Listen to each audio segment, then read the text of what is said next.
Okay, so welcome everybody to Basic Space. This is a series of seminars called Laruelle in Translation, and it's been sponsored very generously by the Journal for Cultural and Religious Theory and by the Global Art and Ideas Nexus. So this today is the first of three in a series of month-long series of seminars, and it's devoted to the French thinker François Laruelle. Although Laruelle is not well known here in Ireland or indeed elsewhere, at the time of writing, this innovative thinker has published around 30 books and a voluminous number of articles in French.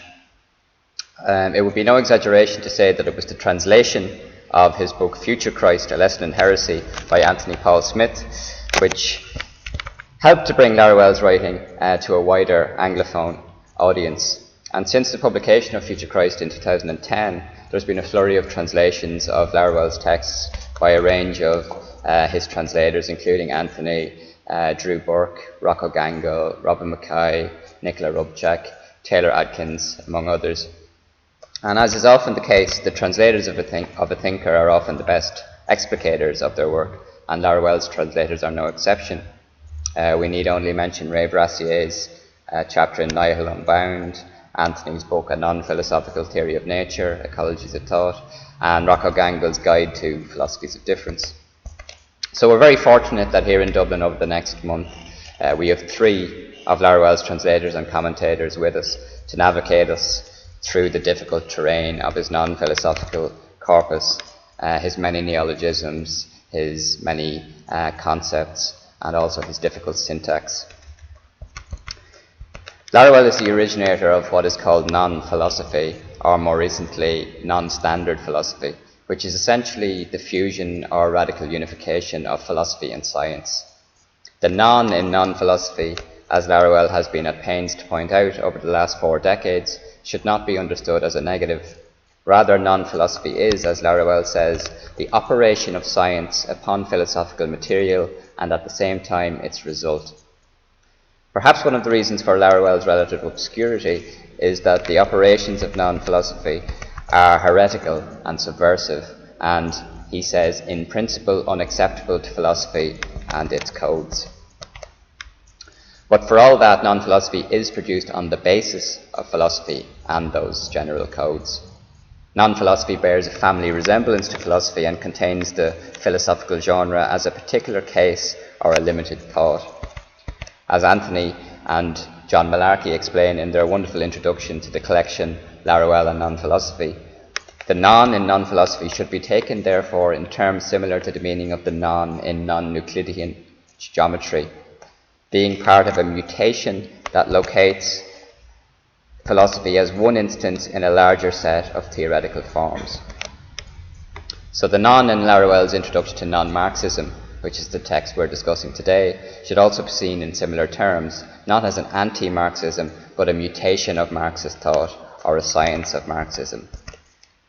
As Smith and Malarkey point out, non-philosophy in all its rigour is a practical theory, and it is a case not so much of what non-standard philosophy is, as what non-philosophy does. To put things rather crudely again, what non-philosophy does is to immanentize philosophy by removing philosophical concepts from their transcendence and freeing philosophy from its auto-referentiality in order to approach the real. Non-philosophy is then a practical use of philosophy, or we might say a translation using non-philosophical operations. Non-philosophy is not a method, nor is it a system. On the contrary, it is, as Laruelle claims, an open practice of and in thought. As Malarkey and Smith again put it, in these translations, or Laruelle would say clonings, of philosophy are mutable and corruptible. They write that non-philosophy needs to be reinvented, to mutate anew all the time. Each practitioner constructs his or her own ladder. As a consequence, one cannot say that there is a clear transferable method in non-philosophy that must be adhered to rigidly. There is only a set of suggestions or a recipe that, if followed, invites a revision of what we see thinking and philosophy to be. This Laruelle in Translation series will be on rather than of philosophy. So thanks to the generous support of Basic Space Gallery and Studios, Hannah Fitz and its other artists, Victor Taylor and Carol Raschke, the Journal of Cultural and Religious Theory, and the Global Art and Ideas Nexus, three of Laruelle's foremost translators and explicators are able to be in Dublin this July to act as guides to and give us advanced previews of their forthcoming translations of key Laruellian texts. We would also like to thank the other donators to the crowdfunding for these events: Jack Downey, Alexander Galloway, Sean Capener, Jesse Newberg, Michael Jimenez, Marika Rose and Paul Ennis. So we begin today with Anthony Paul Smith's seminar on his translation of Introduction to Non-Marxism, and his talk will be followed by a theoretico-practical response from the artist Alice Lucy Rekab. On Sunday, July the 13th, that's next Sunday, Joshua Ramey will be here to lead a seminar on his translation of Laruelle's Mystique non-philosophique à l'usage de contemporain, non-philosophical mysticism for today, and we'll also be joined via Skype by his co-translator, Ed Kazarian. And then on Saturday, the 25th of July, Alex Dubilet will take us through Laruelle's Théorie générale des victimes, which he has co-translated with Jesse Hawk as General Theory of Victims. So today we're going to be focusing primarily on the political implications of Laruelle's non-philosophy and his non-Marxist ontology in particular. Since the 1970s, Marx has, alongside Freud, been the most crucial interlocutor for Laruelle, and his non-Marxism is not a rejection of Marxism, but rather a taking up of its failure in order to produce what Alex Galloway describes as one of the most profound critiques of Marxism hitherto known. In immanentizing and radicalizing Marxian thought, Laruelle is, according to Galloway, an anti-capitalist who breaks with capital P philosophy's principle of sufficient philosophy and capital C capitalism's principle of sufficient economy to force a shift toward the practical science of political economy. Laruelle's non-philosophy has been divided into 5 groups. An Introduction to Non-Marxism, which appeared in the year 2000, is placed in Philosophy 3. It sits there alongside Principles of Non-Philosophy, Dictionary of Non-Philosophy, and most importantly, Theory of Strangers, The Science of Men, Democracy and Non-Psychoanalysis from 1995, and Ethics of the Stranger, which was actually published in the same year as Introduction to Non-Marxism. I say most importantly because the political stakes of Laruelle's democratization of thought turn on his indictment of philosophy's forgetting of the ordinary man, of victims and of minoritarian subjects. The 3 books just mentioned carry on the earlier project in the as yet untranslated 1980s texts, The Principle of Minority and Biography of the Ordinary Man, Authorities and Minorities. In all of these books, and across the body of his non-standard thought, Laruelle is attentive to the position and foreclosure of minoritarian subjects, of the victim in relation to states, authorities, philosophy and worlds. In Introduction to Non-Marxism, he refers to these minorities as subjects in struggle, non-proletarians, or, and we can understand now why it is assigned to Philosophy 3, universal strangers. We will see next week in Non-Philosophical Mysticism for today that he talks about these subjects in struggle in terms of their life without living. Katerina Kolozova explains very clearly why Introduction to Non-Marxism and the entire non-philosophical project is a science of humans by placing it alongside a book which Anthony Paul Smith also translated, Future Christ, a text about Christianity, gnosis and imminent rebellion. Kolozova writes that Introduction to Non-Marxism, quote, lays out the principles of his non-philosophical political project of establishing thought in terms of radical concepts.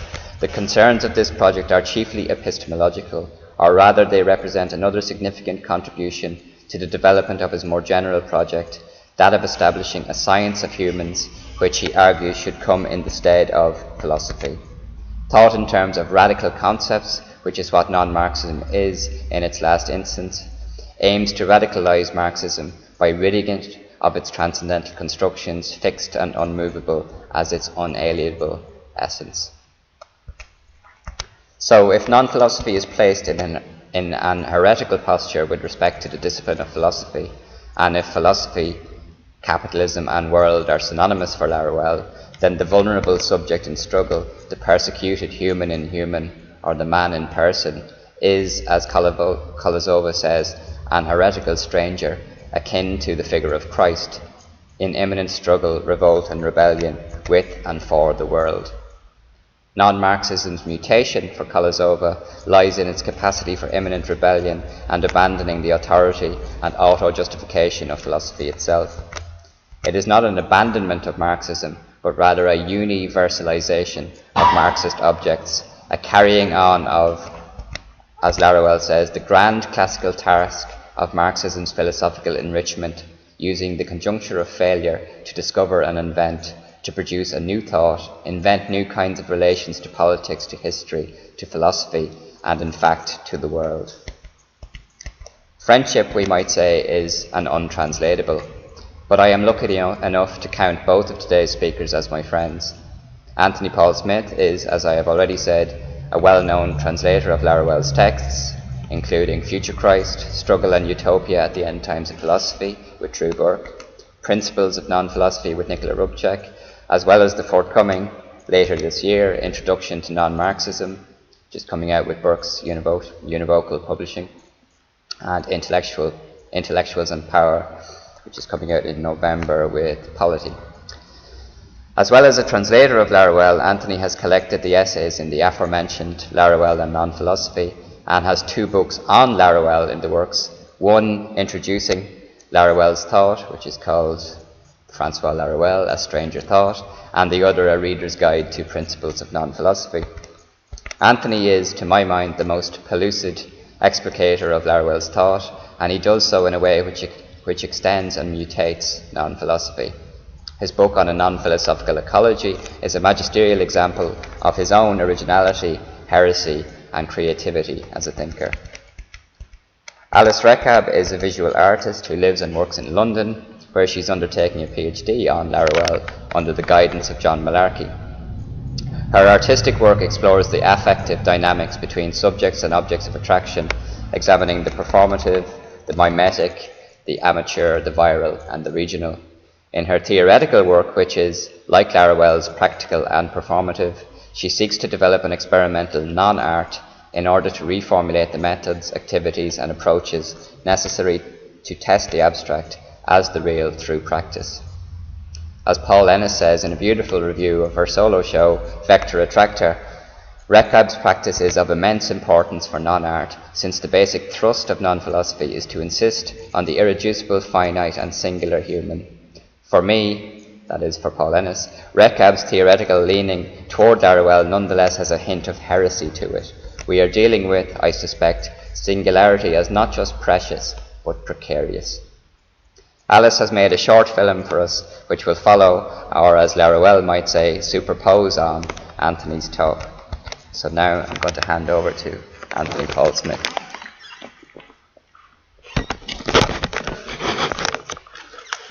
Right, so thank you. That was really kind, and thanks to the people in attendance, and then also to those watching, and for people who gave us money. That was fantastic. Thank you.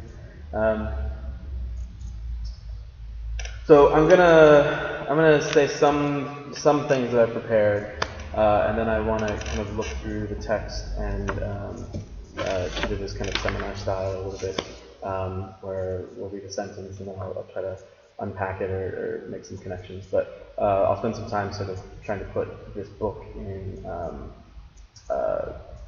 its context. I think Michael did a really wonderful job of placing it in the context of Laruelle's larger project generally. So placing it in this period of his work he calls Philosophy 3. It's very important.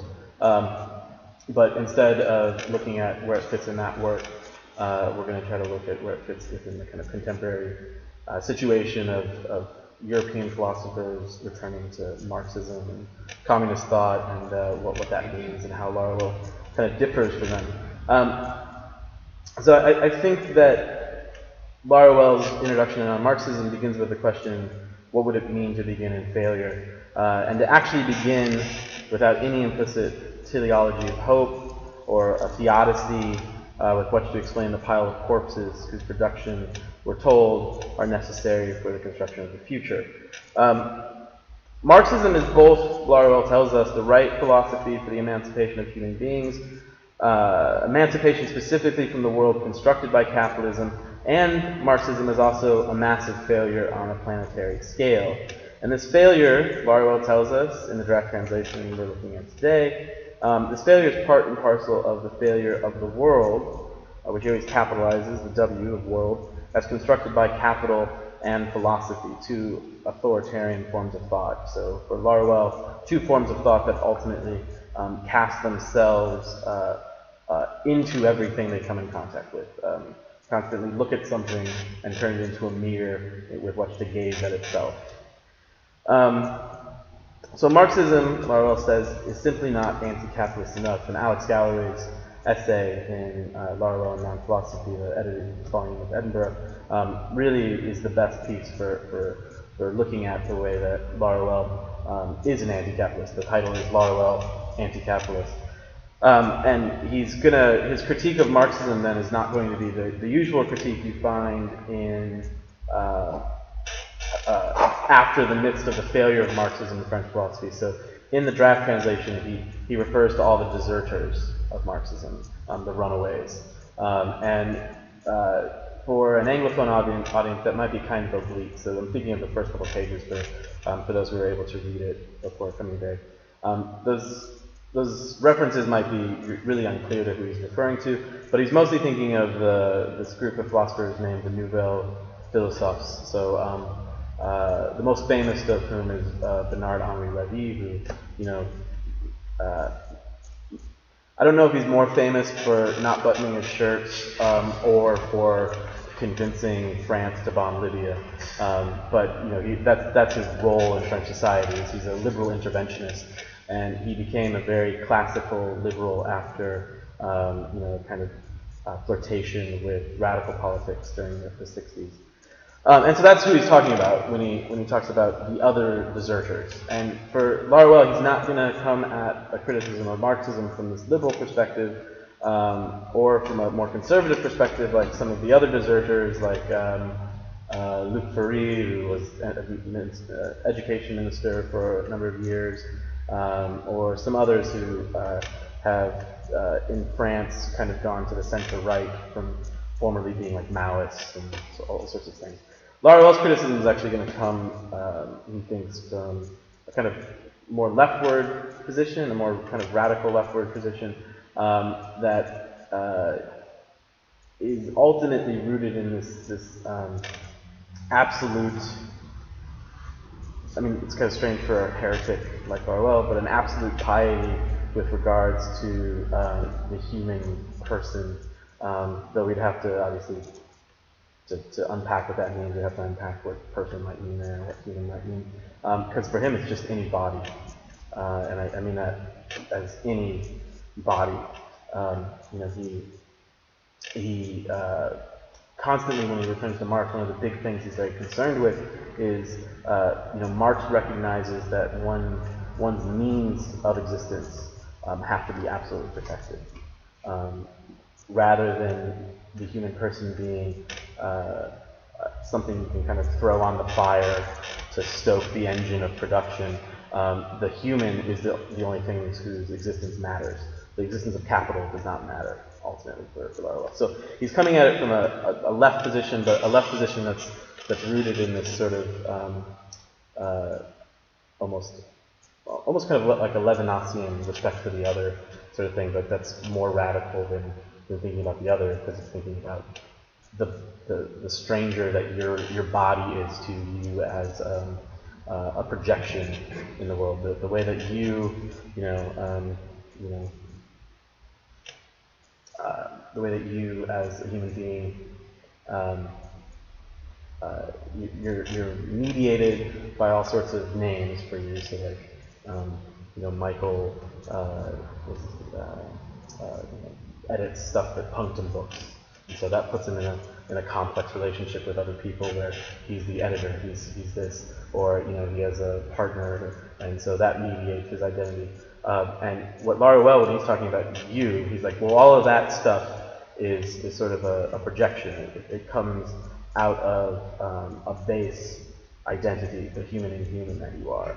That's almost unknown. It's almost clandestine to that complex of identity. Okay, so ultimately his leftism then is rooted in this notion that Michael deserves, just by virtue of his body existing, the means to existence. Okay, so without any sort of reference to justice or to the kind of liberal watchwords of why Michael or me or you would deserve that. He's like, it's just an absolute demand, an ultimatum given by the human body that I deserve to have means to existence. So that's the kind of where he's going to be criticizing Marxism. And this failure of Marxism is part and parcel, like I said, of the failure of the world, meaning he sees Marxism as not anti-this world enough. He sees Marxism as a rising out of this world. And so it can't take into account its own failure. It can't see the ways in which the conjuncture of its failure is the conjuncture that determines rethinking what exactly Marxism can do. And this word conjuncture, we're going to look at a little bit later as we're going through the text, because I think it's one of the important concepts he takes up from the French philosopher Louis Althusser.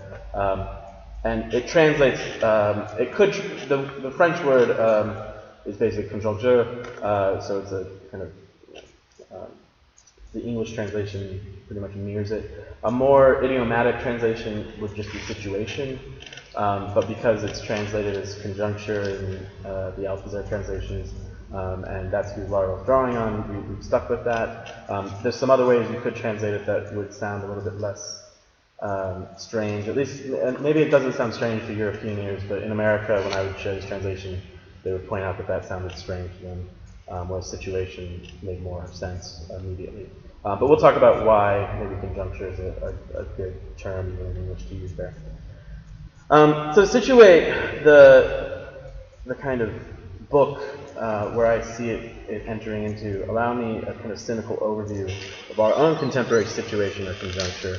I think we're living under the failure of political Marxism as it played out in the socialist countries of Europe, as it was choked out by a conspiracy of first world capitalist nations and struggled to establish itself in the global south, and the continued pastiche of communism that passes as such in China and more horrifically in North Korea. That failure has allowed for the bizarre victory of capitalism. I say bizarre victory because by most human metrics this is no victory. While a huge pile of money, wealth in the abstract, continues to grow globally, the human cost for that abstract wealth also continues to grow. Seemingly without the threat of nuclear annihilation, the political class of the capitalist nations, I'm thinking of America, has allowed for the erosion of the legal structure that allowed for a modicum of workers' rights in those nations. Unions, once the object of hard left derision for their lack of radicality and perpetuation of racism and sexism, are now seemingly in their death throes, and the reforms that they fought hard for are becoming increasingly irrelevant under a global capitalist regime where capital is free to move across borders, but labor is not. Wealth disparity in the West continues to grow, and the indebtedness of a whole generation is a looming problem. A problem that has nothing to do, I want to suggest, with another financial bubble that is about to burst and continue the weakening of the global economy in the cycle of bubble and burst. I think debt is fine, but it's a problem that is actually one of social control. There are now masses of people under the sway of debt, and debt creates a particular kind of subject as an individual in the autonomistic sense of the individual that liberalism deploys as the perfect control subject. Okay, so what about the shoots of hope? Well, the Occupy Wall Street movement was taken by many as a resurgence of the left, but I think the overreaction of various state authorities to essentially a bunch of people standing around outside somewhere together without any clear leadership and famously without making any demands was a bizarre spectacle. And so what I mean there is that the state, they sent out a militarized police force to deal with people standing there with no weapons, with no, this isn't like the Red Brigades. Like no one was being bombed. It's almost like when you're watching the cops just beat these people randomly or grope women. You kind of maybe we should bomb them. But one would think, yes, I guess. Hi, NSA. Okay. So in large part, the scenes we saw during the Occupy movement were different from the showdowns of the 90s and the early 2000s between activists and trade unionists willing to block roads, or the logic of property destruction that made for easy scapegoating of angry white anarchist teenagers as the police tear gassed and beat protesters. With Occupy, we saw the usual police brutality, but without the same level, of provocation from the activists. Some took this as a sign that the authorities were actually threatened by Occupy, and so this narrative goes, their completely deranged response of sending out a range of new non-lethal weapons they've been stockpiling with Homeland Security funding was a response to the underlying radical act of making their demands. But I'm afraid, and I don't know this, but I'm afraid that this narrative is overly optimistic about where Occupy has brought us, the story that says it's the resurgence of the left. And what it was doing when it was active, the story of it being the first true movement in recent memory to threaten the dominant capitalist ideology and political economy. While those in Occupy certainly did interesting things with hysteria, it was little more than an experiment. And I think that's okay. But local experiences that, of course, have value, but which make very little impact in the long term. Indeed, there is even a little evidence to suggest that there was any impact with the frame of our current situation. So I'm thinking specifically of America, where, unlike the Tea Party, Occupy lacked both the money and the drive to get individuals elected. And there's no discussion of the Occupy wing of the Democratic Party in the U.S., like there is a discussion of the Tea Party wing of the Republican Party in the U.S. Or is there any discussion, to my knowledge, of any other center-left parties where Occupy was active? Damning, in my estimation, is that the most lasting impact of Occupy appears to be a few competing left-wing lifestyle magazines that mostly seem to be in the business of flaming each other on Twitter. And sorry for people who know what I'm talking about, but Jacobin and New Inquiry, whatever. So what we find in terms of political action on the left is mostly a number of fractured activist groups. But these various manifestations of the failure of Marxism and communism generally have been strangely productive in theoretical realm. Increasingly, there is interest in Marx, with articles surfacing in unexpected places on his importance, for example, The Economist and the Financial Times, and a continued engagement with Marx and Marxism from leading philosophers. One of the consistently most well-attended academic conferences in the UK and North America is the Historical Materialism Conferences, and Slavoj Žižek and Alain Badiou have brought together large numbers for their idea of communism conferences. So it was very strange, and I think it was 2009, to go down to London for an academic conference with Žižek and Badiou, and to have 1,500 people in attendance. That's a pretty remarkable achievement to bring out, just the usual old professors to talk about communism. There's all these young kids there. Okay. And then, of course, that's to say nothing of the socialist and communist conferences in South America, Asia, and elsewhere. Now, I think a number of questions present themselves in the face of this conjuncture. Why, in the midst of political failure, is there a resurgence of theoretical Marxism?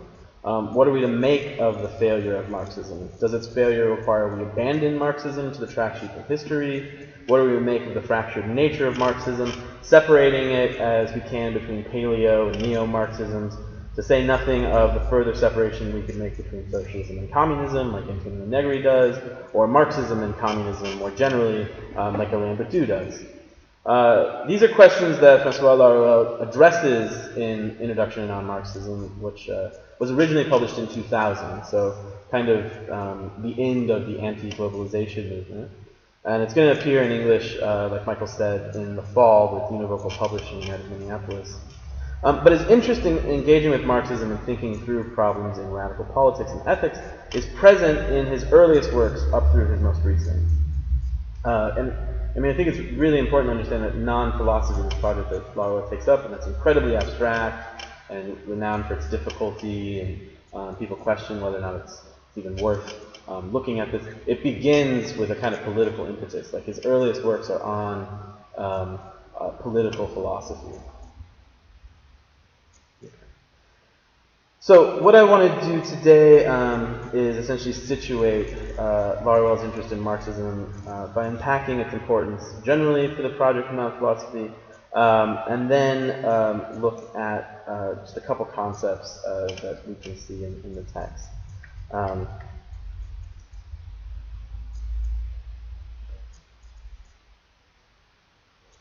And so one thing I will say before moving on, just to connect it for those who are going to perhaps be in attendance for the other two translation seminars with Joshua Ramey and Alex Dubilet.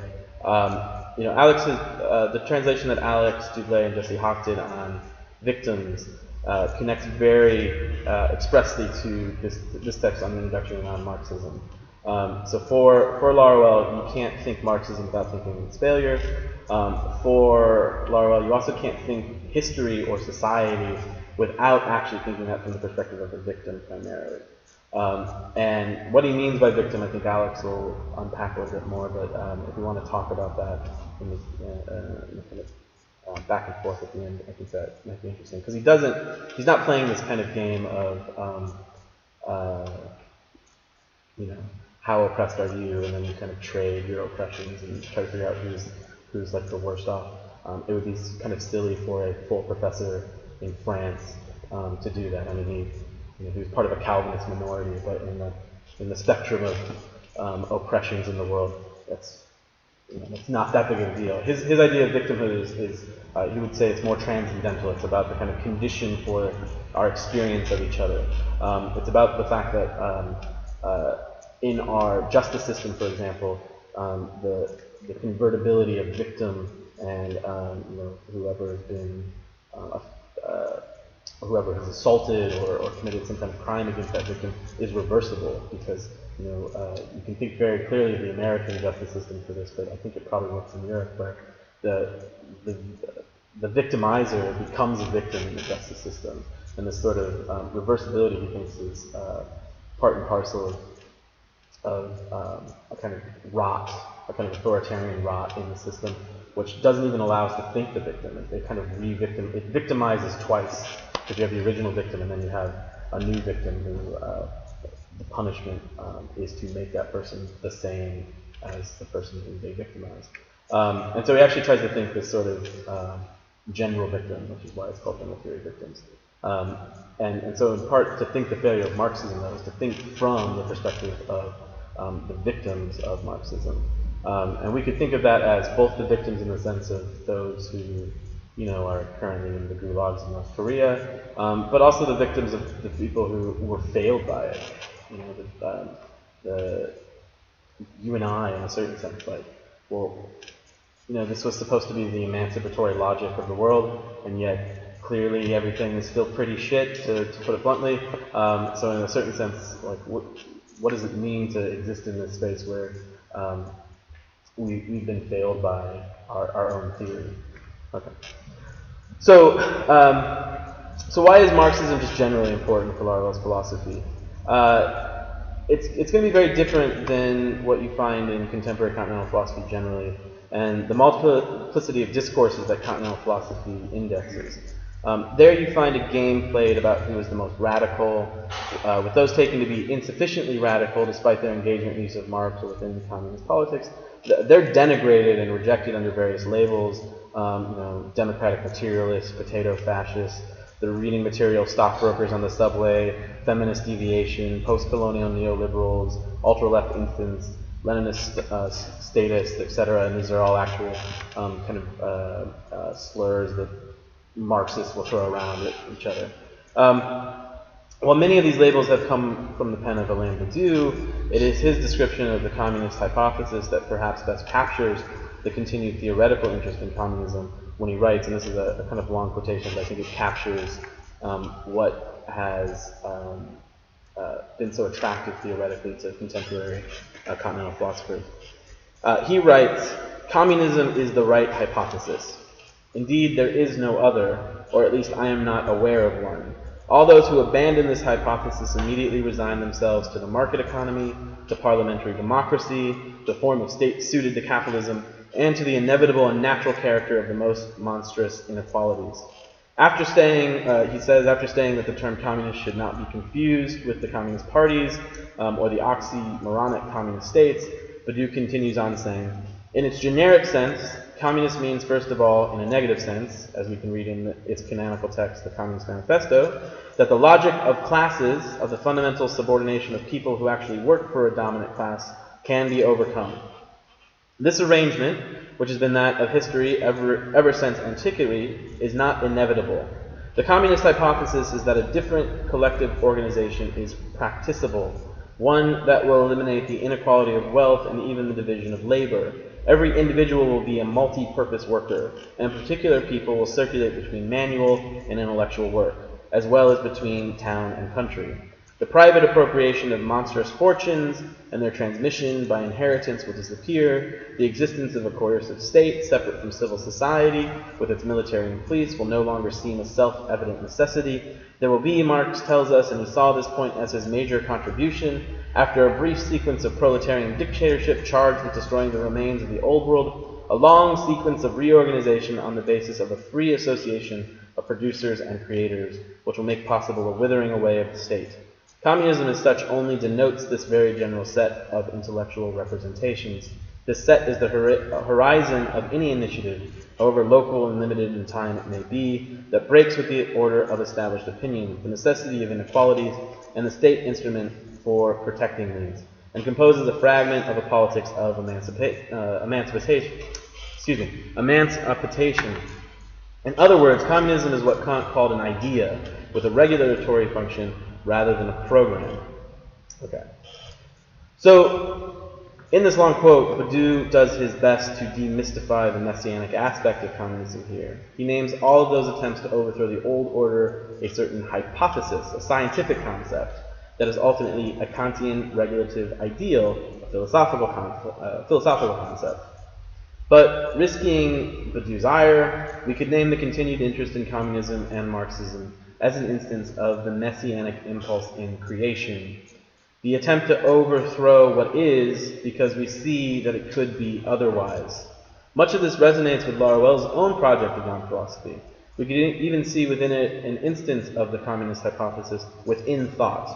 So non-philosophy is the communist hypothesis within our own thinking, a making communist thought itself.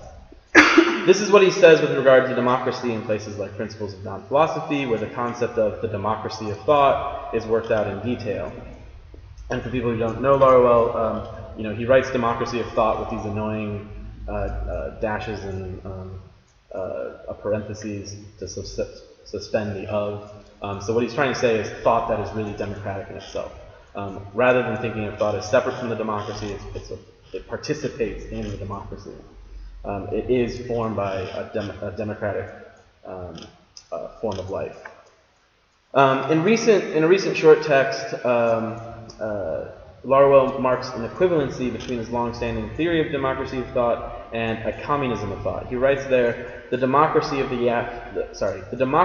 the last instance could after all be called communism, if subtracted from every historical instance just as much as from spontaneism, if the common of communism was understood as the generic, if communism was understood as the generic constant of history.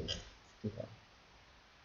So communism as the generic constant of history is much the same as Badiou's own sense that communism is every worthy thought.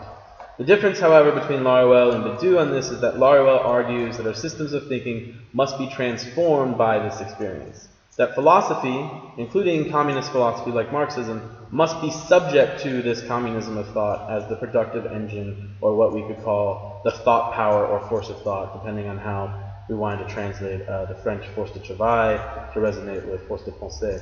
For people who don't know, in Marx's philosophy, a very central concept is labor power. It's the ability you have to work, and capitalism monetizes your labor power. It alienates you by saying, okay, you are this body, you have this whole life, but you're also reducible to 5 hours, flipping burgers, and those 5 hours equal this amount of money. And so you get alienated from your ability to create by having that ability to create mediated through one form of value, the money form. And so he uses this term, force de pensée, which matches perfectly the French translation, but it doesn't really make sense to say thought power. It also sounds a little new agey, and he's not trying to say that. So we usually translate it as force of thought. And so it's, this communism of thought is what he thinks is the force of thought of philosophy as capital. Now Laruelle lays out how Marxism is an important aspect of non-philosophy in Introduction to Non-Marxism. Of the utmost importance in this text is a concept he calls determination in the last instance, which I'm going to explain in a really quick way here, but not focus on, just because in part lots of other people have written about it, so people listening at home or some here might already be a little bit familiar with it. And also because I think one of the things that gets lost in people's engagement with Laruelle is seeing that he is actually making these contributions to things that don't directly bear on the methodology of non-philosophy. So much of Laruelle's work is about honing the methodology of non-philosophy, and people miss out on the ways that he does, change concepts like failure or change concepts like conjuncture in interesting ways. And so instead of focusing on his methodology, I want to look at a few other concepts that strike me as particularly powerful, namely failure, conjunction, and this notion of the universal that he has. And so we're going to do that by digging into the text a little bit here. So,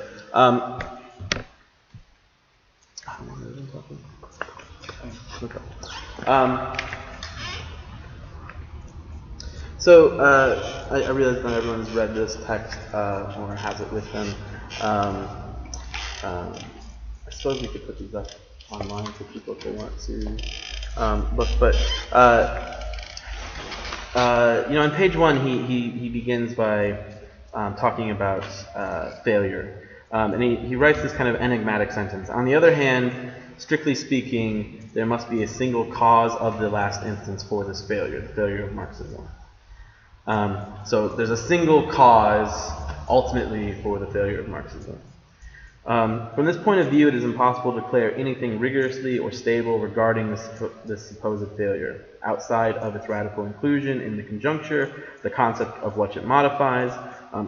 So the conditions of a rigorous theory of this failure are not simultaneously also those of Marxism itself. Okay, so what he's ultimately saying here is that any attempt to understand the failure of Marxism requires thinking the failure of the theory of Marxism itself. The politics and the theory are given in some sense at the same time. So it's not just that everything went wrong with Stalin. He's saying that there has to be some attempt to account for the failure in the ideas themselves. There has to be some account of what it means to have gone astray in the very moment of creating Marxist theory. He then goes on to talk about why Marxism is particularly powerful. So he's calling it a failure, but he's also not demanding that we abandon it. He thinks it's a failure, but that we should somehow continue working with it as material, which is a very important concept in his work, where everything becomes something that you can build with. I guess the way that I would think of it is, once you realize that the golden calf is just a piece of art rather than a god, you're like, oh, maybe we can appreciate the aesthetic beauty of this, or maybe if you didn't make it with gold and you made it with steel, you'd be like, well, we could melt this down and build something useful. And that's the way he approaches philosophy in general. He kind of demystifies it or de-divinizes it and says, all right, so now it's something you can build with. Now it's a code that you can rearrange. And the reason why Marxism is so powerful for him is because it was this early attempt to bring together philosophy and science. To not be an idealistic philosophy, which is completely alienated from material conditions, but also to not be a science that confuses its own practicality with sufficiency. Not to be a science that confuses its own vision of the world with just how it actually is. So a kind of non-naturalized science. in the sense of philosophical naturalism. So really a science devoid of the metaphysics that scientists don't even realize they're carrying into their practices. And so he goes through on the next couple pages, and he asks, well, is it a failure of the scientific kind? And he does something kind of interesting there, where he basically starts playing around with a philosophy of science, and he says Marxism isn't falsifiable. So it's a failure, but it's not a failure in the same way that Popper says that you can falsify a science.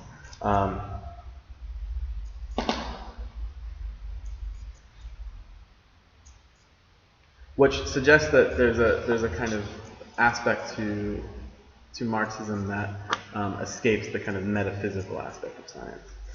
That leads into asking, is it a failure of the philosophical kind? Now, what would a philosophical failure be? Here Laruelle is playing on, or he's entering into a domain that would require, he gives some kind of norms, it would seem like, or that require that he gives some kind of criteria for what a failure in philosophy would be. And he does give those. He doesn't give them in the clearest, Anglophone way, but he actually gives us a kind of set of norms towards the bottom of page 3, when he says, in philosophy, failure is equally inevitable, but it's not the failure which is bad. It is the belief that a particular philosophy, dialectical materialism, and what historical materialism is structured by, was adapted to liberation of man. So again, that failure is inevitable, but it's not the failure which is bad. So here he's naming philosophy as a failure, but he's also saying that failure is not in and of itself bad, but rather it's the belief in a particular philosophy, and a belief in that particular philosophy to be the answer. That's what ends up being bad. It's taking the failure and then again divinizing it, finding a way. So I'm kind of obsessed with the Book of Job, so I often go back to this kind of example when I'm thinking of our relationship with these big transcendent ideas. But it's like reading the Book of Job and being like, well, Job got a raw deal here, but because God is God, because the absolute is the absolute, there must be some reason for it. We must find some way to justify what has happened to Job. And in part what Larell is saying here is, no, you have to name it as a failure. You have to find a way to name it as a failure. And when you name it as a failure, you're going to be able to actually work with it. You're no longer going to be subject to it, but you're going to be able to enter into it as a code. He goes on to say that nothing about philosophy transforms the real. At the very most, it transforms the forms that make the world and the thought world. Philosophy carries above all a hope world, a teleology, which is still given profoundly by Marxism, independently of every recognized utopia, a final aspect of the eschatological desire doomed to disappointments. So here I think we kind of see the emergence of some kinds of norms for what would be a failure in philosophy. And the failure in philosophy is ultimately the failure to circumscribe the real. Okay, so that's a really weird sentence. What does it mean? This is why the failure is in itself inevitable, because it can't capture this thing that Laruelle calls the real. It can't capture, ultimately, though he tries to avoid saying this because it's loaded with all sorts of philosophical problems, it can't capture you. It can't capture I don't want to use the term complexity, but that's the one that comes most easily to mind. But it can't capture the complexity of your relationships that form your identity. It can't capture the complexity of or the singularity of your identity that even constitutes those relationships. And so, in some sense, philosophy, when you're dying, philosophy doesn't give you consolation. It doesn't find a way to account for it.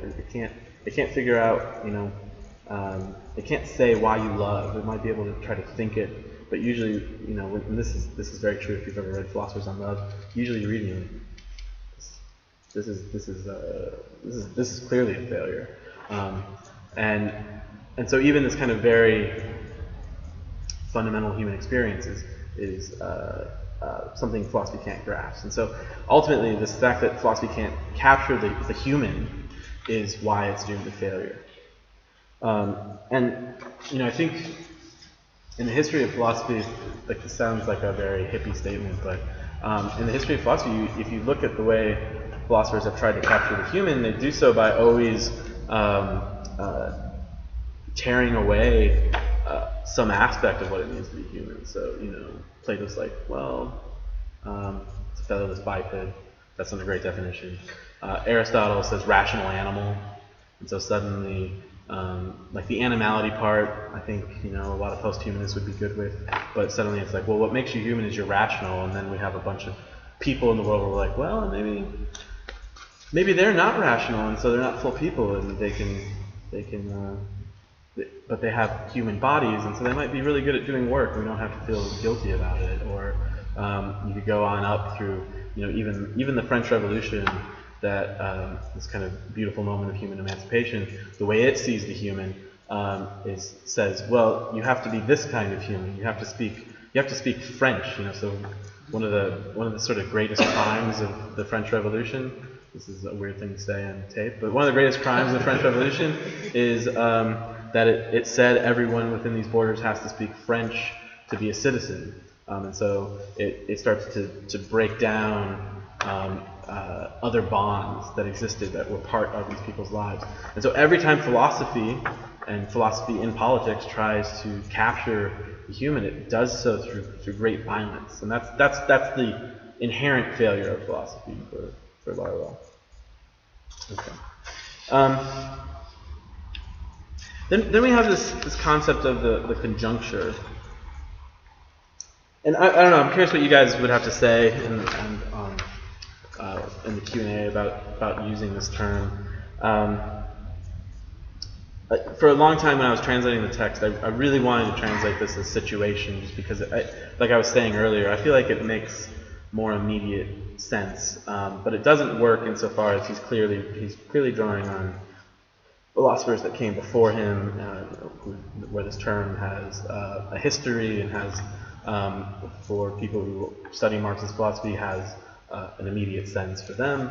And so I stuck with it just because Laruelle doesn't ever cite anyone. The only way he cites people is by using words that people who have read those people might recognize, and they'll be like, oh, it's Althusser, okay.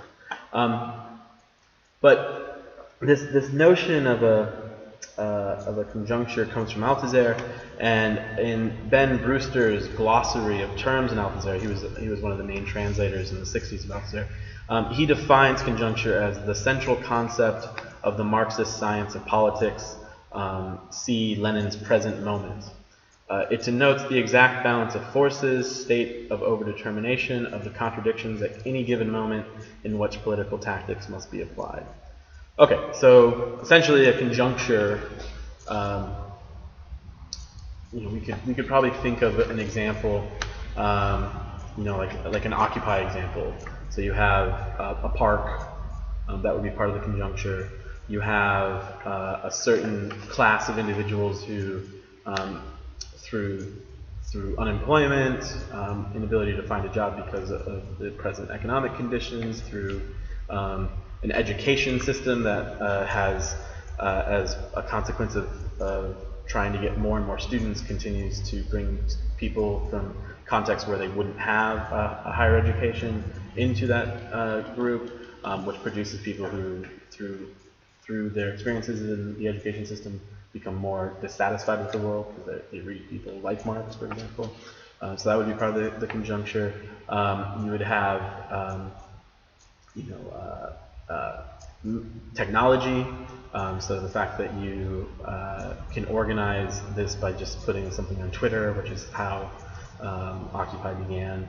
That's part of the conjuncture. And then you also have, as part of that, the ideological apparatus for those folks. So the fact that none of them showed up with guns, the fact that none of them are trained to, fight in an organized way. So they're not. So we know as part of the conjuncture that there's probably not going to be violence coming from that end that's organized.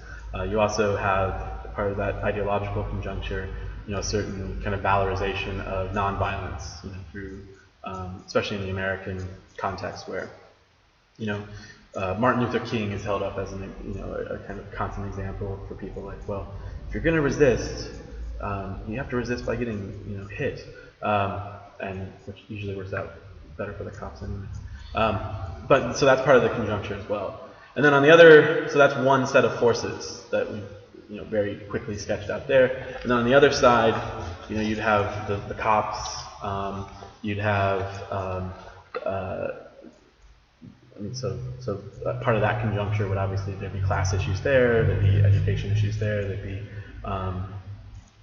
you'd also have the ideological set of the situation there, where you'd have,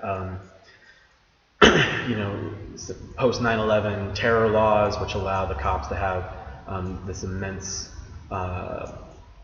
intelligence system behind them, so they can spy on the occupiers, they can send in agent provocateurs, which there was a lot of cases of that happening. And then you also have the kind of complex of law. So can you treat these protesters in certain ways because of the way they're disobeying? They can be classified in ways that might make them subject to terrorism laws. All that sort of stuff is also at play. And so right there we have, that's incredibly simple. You'd have to have a much more complex modeling of that. But that's kind of a conjuncture right there. Does that make sense? Okay. And one of the kind of credits of Laruelle is he really does like modeling quite a bit. So this notion of conjuncture as a kind of representation of a reality on the ground would appeal to him very much. He takes that conjuncture idea, which for Althusser and most Marxists is a purely political concept. It's a concept that you use when trying to think about, well, how are we going to win in this moment? Where do we have to put pressure? Where are the cops weak? Where is the law weak? In order to understand that, we'd have to understand the conjuncture. Laruelle takes that and he turns it back on philosophy itself. And so this is that section from page 4 onwards where he's talking about the universal conjuncture. And he says, okay, well, this political concept, what about the politics internal to philosophy? What about the way in which philosophy, including Marxist philosophy, finds itself in such a situation, in such a conjuncture? And out of that, he ultimately says we can name it as the failure of Marxism, rather than what was prevalent in most continental philosophy for the 20th century, which people thought it was working in the midst of the end of metaphysics. He's like, no, now philosophy works in the midst of the failure of Marxism. That's our conjuncture. That's what we have to model in thought. Okay, and then finally, just to finish touching on our concepts, this notion of the universal, which comes under most sort of attention in chapter 7, which is the end of the draft translation given to everyone, where he starts talking about the universalization of Marxist categories. Now this is a part of Laruelle that those who know me and my work will unsurprisingly hear I'm a little bit uncomfortable with, and I'm still trying to understand what he's doing here. And I think what he's doing here is actually more subtle than the usual philosophical obsession with universalization. So the usual philosophical obsession with universalization looks a lot like the French Revolution. It's that notion of, okay, we have all this difference. How do we find a way to mediate that difference and get to the heart of what just works, what just is human, what just is communication? So it's almost like the Esperanto model of universalization. So it's like, well, everyone just speak this now, and I don't think that's what he's doing. I don't think it's this sort of we will force them to be free model of universalization. And I think part of what would open up to an understanding of this concept is this weird way that he writes it. So for those who have it, I'm looking at page 10.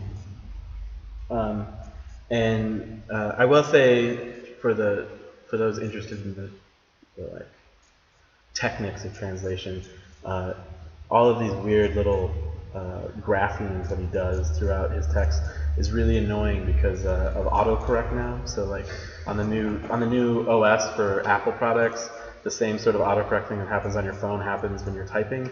And so if you're not paying attention to your screen, it automatically corrects it because it's like, you clearly wrote something wrong here. And I'm like, no, he's doing it on purpose. So you see there that he writes universalization in this very strange way where he says uni, and then he has parentheses with a dash, and then versalization, or just uni and then the same parentheses with a dash and then versal. And that, we're lucky that we're translating from two very closely related languages because it basically does the same thing in English that it does in French. But this sort of separation of the one and the trajectory he's trying to bring attention to there, I think is very helpful for understanding his conception of universalization. Okay. So, what do I mean by that? I don't think you can really understand what the universalist is in Laruelle without understanding his obsession with the figure of the one. And for him, the one is this sort of form in classical philosophy that figure of the human has taken, that irreducibleness that we talked about way at the start of this discussion. What does it mean to protect the human? What does it mean to protect the irreducibility of your existence? And again, all these terms are very loaded, and you would be uncomfortable with that. I'm a little uncomfortable with that. But what does it mean to say that you are singular? And that's captured in this classical philosophy of Plotinus and others as the one. The one is the singular. It's that which doesn't need or require relationality in which to exist. It's what you are even without, Michael in relationship to partner, Michael in relationship to friends. It's what you are, the fact that you have some kind of existence. And so for him, this one is, to think it requires that you think it outside of the philosophical categories of being or otherness, which were the obsessions in the 20th century. Because to think the human being in relationship to otherness or being is to suddenly do that thing that philosophy always does, which says, oh, let's think the human, and then it looks away from a person to some other stuff, and then tries to paste that on to the person, the human. And so when he talks about this universalization, he's talking in part about the one, the oneness of the uni. And then he also has this obsession with trajectories and vectors and movement in that way. And so I haven't quite, and it's not quite clear even from the text itself, I don't think, but maybe some other readers will read it and have a brilliant reading and elucidate it for me as the translator. Exactly what he's always doing is this notion of verse, this notion of a kind of thrownness. So essentially, though, what I think is happening with this universalization is it's not about having a human being and then having a system next to it and then shoving that human being through the grinder of that system in order to process the human being. It's an attempt to think from to make Marxism universal is an attempt to make it universal in the same sort of sense that you are singular. It's an attempt to make it universal in the same sense that we have to think the irreducibility of the human without a philosophical system, without that philosophical system determining the human. So it's almost like a reversal of the usual philosophical obsession with the human, where now it's about universalizing Marxism according to the identity of the human being. Does that make sense? And so that actually opens up connections and maybe can show where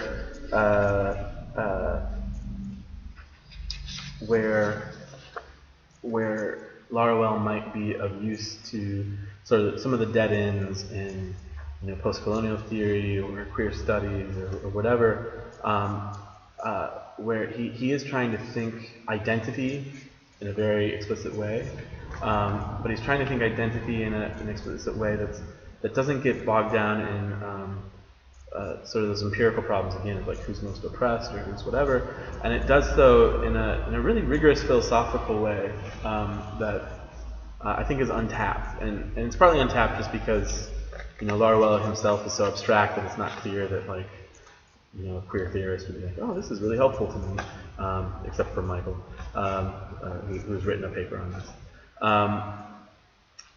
But it's definitely, some resources are there to think this relationship between the general and the particular, the universal and the singular, that are really untapped.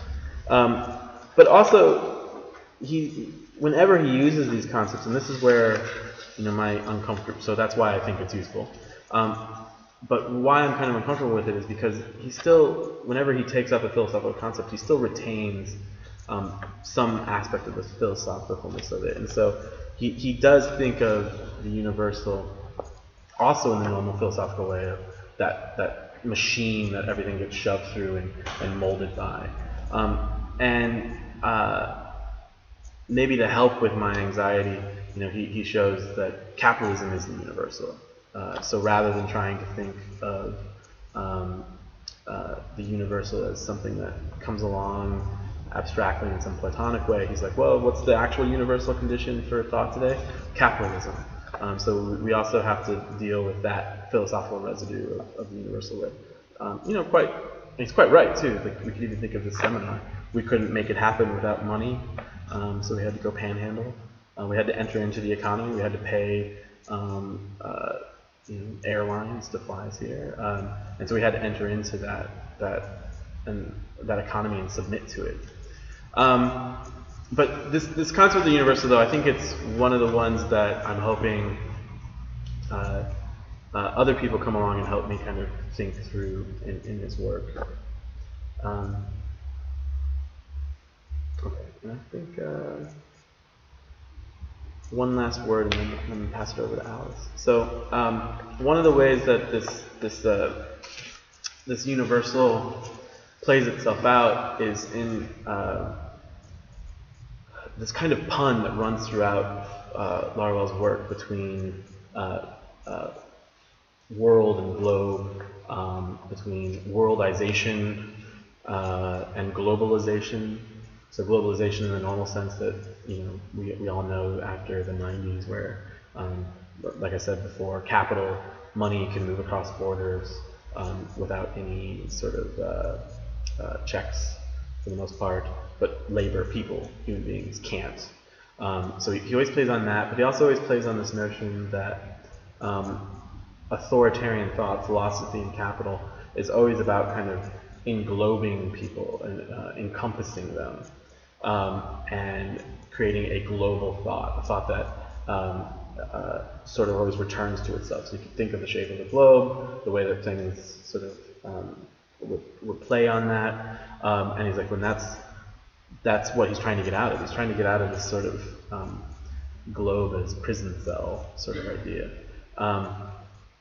And I don't know that people are able to pick up on that because, in the Non-Marxism translation, we tried to translate some of this in a very strange way where we kept saying, like, he would say something like in normal English it would say, oh, that's wholly unintelligible. And he would say something like, if you were to translate that in French, it could also be globalement. And we would try to capture this sort of punning he was always making between world, globe, wholeness, encompassing all that, by saying like, oh, it's globally unintelligible. And I was like, well, that's entirely unintelligible. So we tried to clue people into it by putting in square brackets the French whenever this comes up. But he's constantly referring to globing, englobing, in this way that is clearly intentional in trying to bring up the shape of philosophical thought in a very intentional way. Okay, so hopefully we can pick up some of these themes in the Q&A. I think that there might be some really fruitful intersections between Alice's project and some of the things I've said here, I hope. And I'll just pass it over to you. Okay. So this is you. It's almost yeah.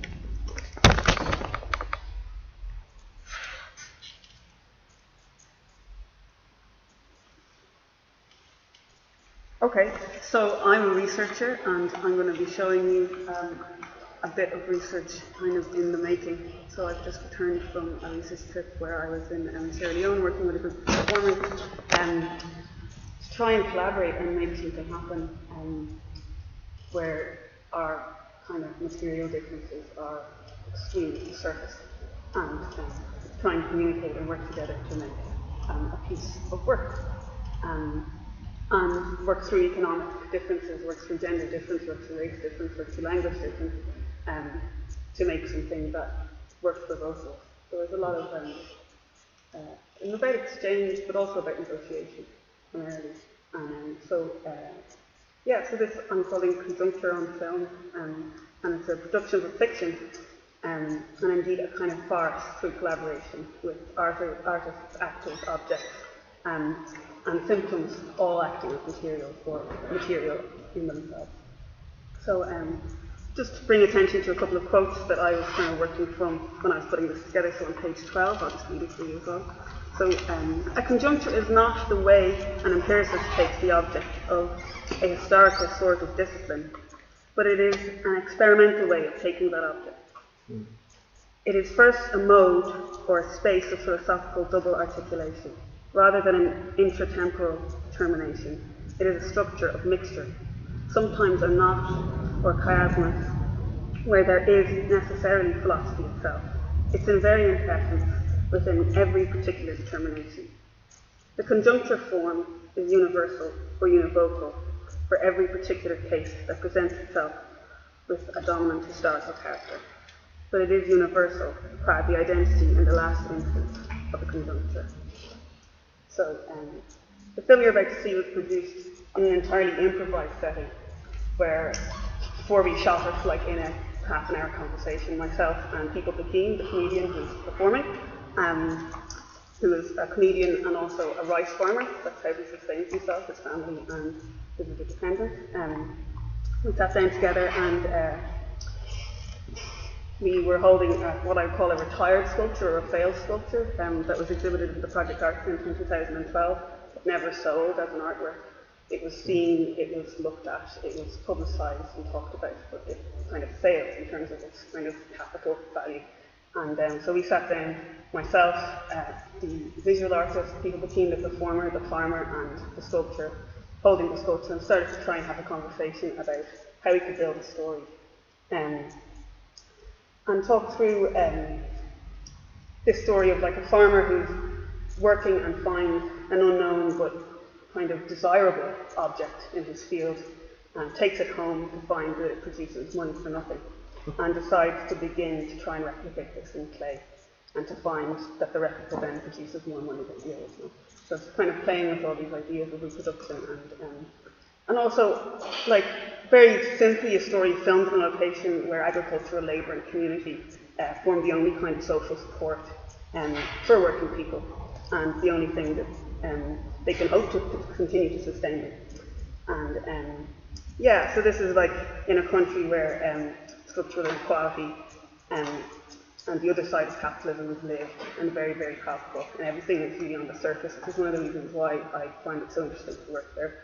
The things that we kind of can distance ourselves from, and the kind of the backside of capitalism are completely the front side of your reality in the world. So if you go to hospital, there are no doctors, no running water, no electricity. And if you want people to use gloves when they're injecting you, you have to buy the gloves, and if you don't have money, then you don't get the gloves. And so just kind of really being confronted with those kind of realities.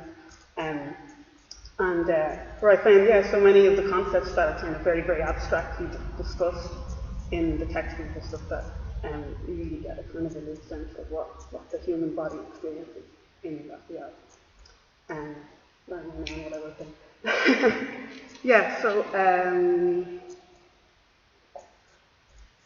Yeah, so through this kind of experience, I tried to sort of make something very hyperbolically visible and sort of play it out. These ideas of exchange and production and the ability that one could generate something for themselves to sustain themselves. So through its form and concept, this film kind of tries to take and present what I see as a kind of a vectorial intersection of capitalism and philosophy and contemporary art as materials, as well as directly engaging with the process of making. So that you see this person making something with their hands. This is about labour. It's about really watching how things are made and put together. So I won't talk about it too much. The other thing I'd like to talk about is the fact that I didn't really translate it, so that the story, the language, the sound itself, you become aware of it as a material because it's not immediately discernible to you as language. So it doesn't just sink through your skin. Like when you hear something you understand, you're kind of confronted with it, and it's in the texture.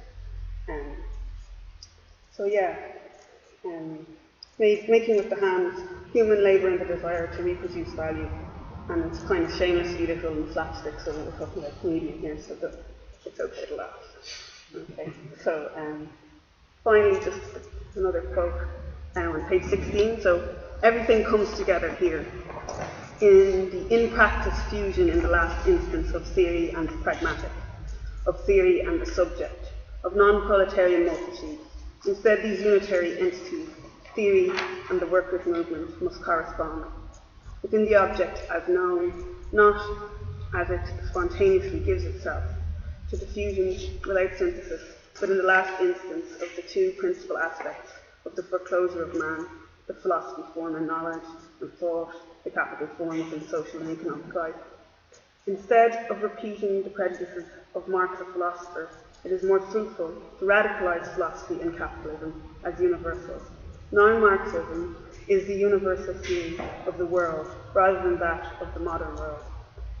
Adding to Marxism abstract philosophical axioms, assumed absolute, it is to limit and reintroduce what was radical within it.